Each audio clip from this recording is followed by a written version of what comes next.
ఇప్పుడు మీకు అంత ఇష్టం లేకపోతే ఓఆర్ఆర్ టెండర్ క్యాన్సిల్ చేయండి. వి అప్రిషియేట్, టెండర్ క్యాన్సిల్ చేయండి. ఈ రోజు వారే డిమాండ్ చేసిండ్రు ఈ ఔటర్ రింగ్ రోడ్ అమ్మకం మీద మీరు విచారణ ఇయ్యండి అని. నేను మనస్ఫూర్తిగా వారు మనస్ఫూర్తిగా విచారణకి ఏదైతే అడిగినరో వెనకాల వారు కూడా చదువు వచ్చినా రాకపోయినా వారు కూడా వారికి మద్దతు పలికినందుకు వారిద్దరి కోరిక మేరకు స్పెషల్ ఇన్వెస్టిగేటింగ్ టీంను నిర్వహించి ప్రధాన ప్రతిపక్షం కోరిక మేరకు ఔటర్ రింగ్ రోడ్డు టెండర్కు సంబంధించి ప్రైవేటు సంస్థలకు కట్టబెట్టిన విధానాల మీద ఈ సభ ద్వారా ఈ సభ్యులందరి ఆమోదంతో విచారణకు నేను ఆదేశిస్తున్నా.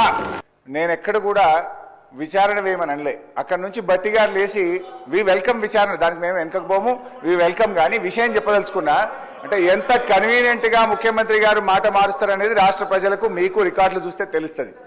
బట్టి గారు లేచి పదే మీలాగా ఓఆర్ఆర్ అమ్ముకోలేదంటే మీకు అంత ఇష్టం లేకపోతే దాన్ని రద్దు చేయండి, వాపస్ తీసుకోండి అని నేను అన్నా. అయితే ఇప్పుడు ముఖ్యమంత్రి గారు లేచి సరే విచారణ వేస్తామన్నారు, వి వెల్కమ్.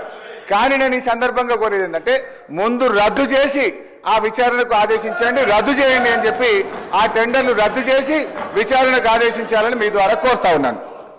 ఒక టెండర్ రద్దు చేయాలి అంటే, ఒకసారి అగ్రిమెంట్ అయిన టెండర్ రద్దు చేయాలి అంటే ముందు రద్దు చేయమంటున్నారు. రద్దు చేయాలి అంటే దాని మీద విచారణ జరగాలి.